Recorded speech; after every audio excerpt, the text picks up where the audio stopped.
Yesu Kristo turagushimiye ko watuzigamye, turaguhaye iteka, turagushize hejuru, tukweretse no mwanya twinjiyemwo, tugomba dukora igikorwa cyo gufasha. Turasabye ngo ube hano udushoboze, izina ryawe rihabwe icubahiro, mu izina ryawe ryera Yesu Kristo tubisabye, amen. Hanyuma tugomba twumva amajambo y'Imana makeya, duhaye kaze secrétaire ya Mungu Reverie kaze.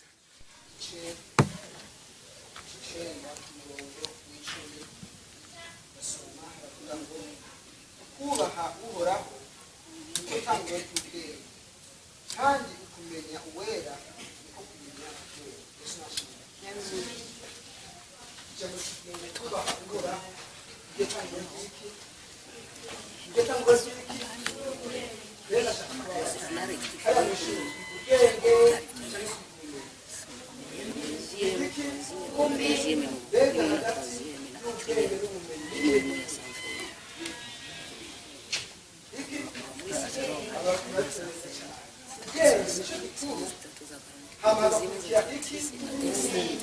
rero kugira urumubwenge umanza kubaha iki? Umanza kubaha Imana. Rero ubasha Imana na bwa bumenyi urashobora kugira hano kuronka.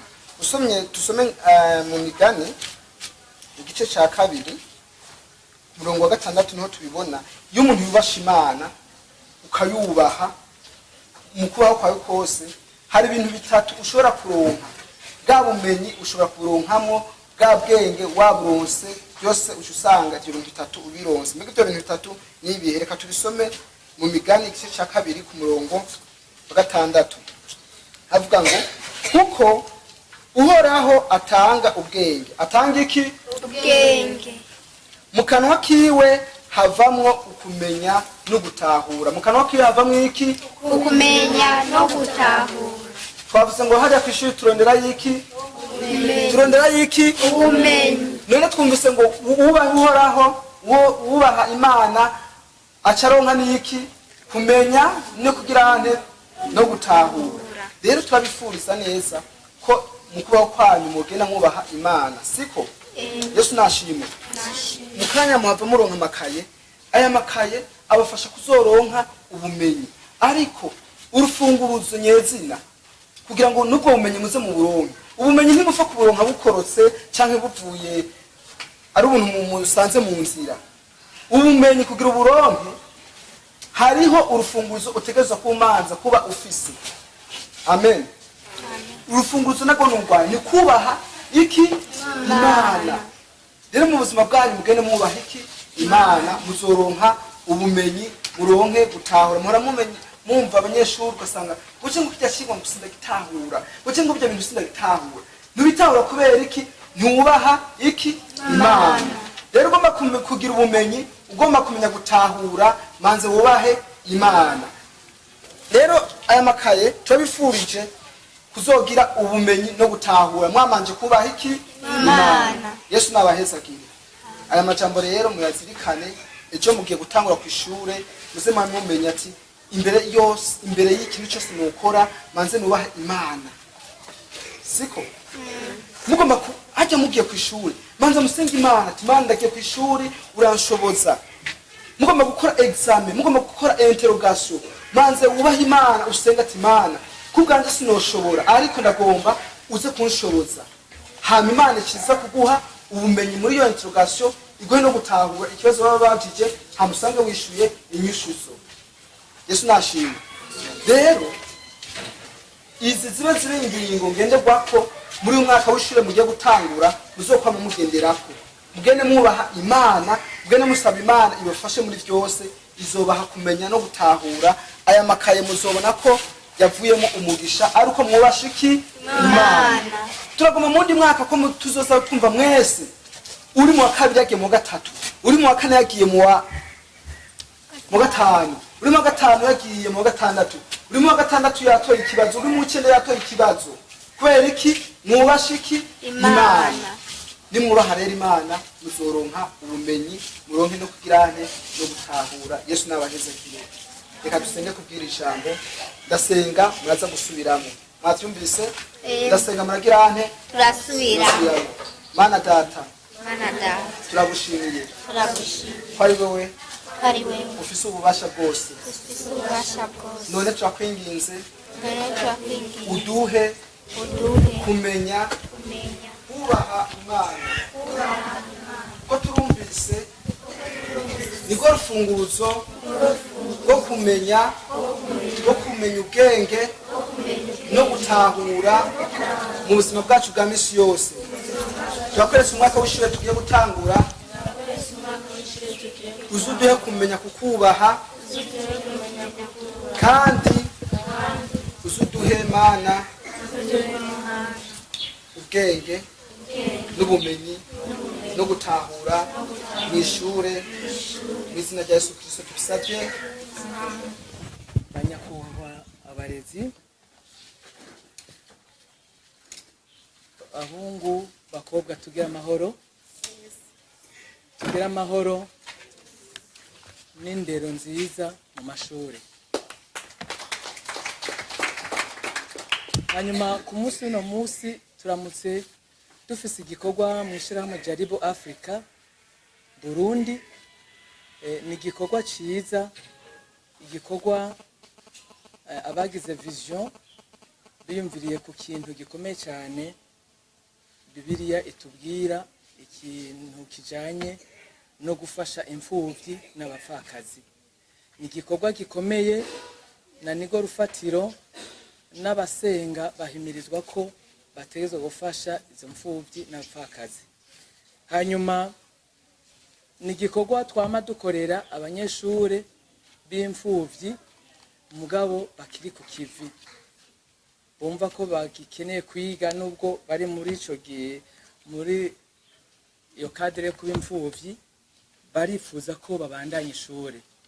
Noneho uno munsi dusanzwe dutanga amakaye ku mfuvyi 50, nizo tuko turakorera ko mu Burundi, nibo dufasha kubera uburyo, kandi turafasha n'abapfakazi 200, mugo no munsi bobo ntibaje. Ariko uko tuzogenda dutera imbere canke turonka badufata mu mugongo, dushobora kuzofasha n'igitigiri kirenze ico. Hanyuma turashimiye cyane abagize Jaribo Africa ku mubumbe w'isi, dufatanije n'abagize Jaribo Africa mu Burundi, ukuntu na ntaryo baheba ico boriye mugabo umutima wabo ukaba uri ku mfuvyi n'abapfakazi. Hanyuma tubashimire, tubakomera amashi. No musi rero tugomba dutanga amakaye gutya, twagomba banze bugura amakaye. Turafise ubwoko bushika kuri 4. Turafise amakaye y'impapuro 100, amakaye y'impapuro 60, amakaye y'impapuro 48, amakaye y'impapuro 36 na dese zozo ntiziza kuronka bose. Tukaba dufise n'amakaramu. Uko twategekanije, twifuza ko abana bo mu wa kabiri baza kuronka ikaye imwe y'impapuro 100, ikaye 3 z'impapuro 60, ikaye 3 z'impapuro 48, ikaye 4 z'impapuro 36, baronkane na dese n'ikaramu imwe. Hanyuma ibyo tubikora gutyo gushika mu wa gatatu. Abo mu wa kane, mu wa gatanu, mu wa gatandatu baronka ikaye y'impapuro 100 3, ikaye z'impapuro 60 3 nyene, ikaye y'impapuro 48 3, ikaye y'impapuro 36 3 n'ikaye ya dese. Kuva mu wa gatandatu gushika mu w'icenda, kuva mu w'indwi gushika mu w'icumi na rimwe, tuza gufatira ku makaye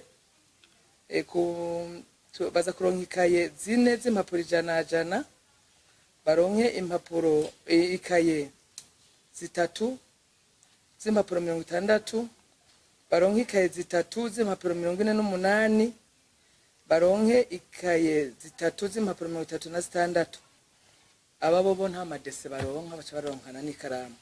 Uko niko tugere kubikora, nibaza ko twobikora mu mutuzo kugira ngo ibintu bigene neza.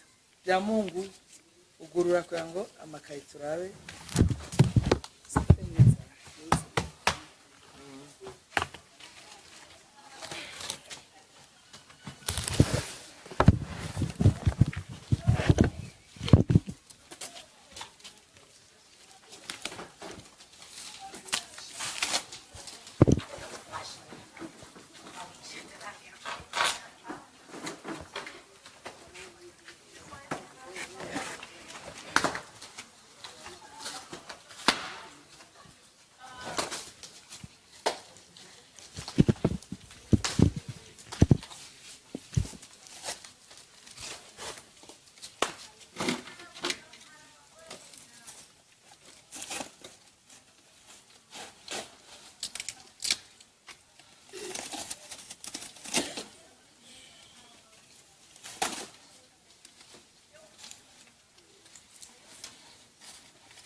This is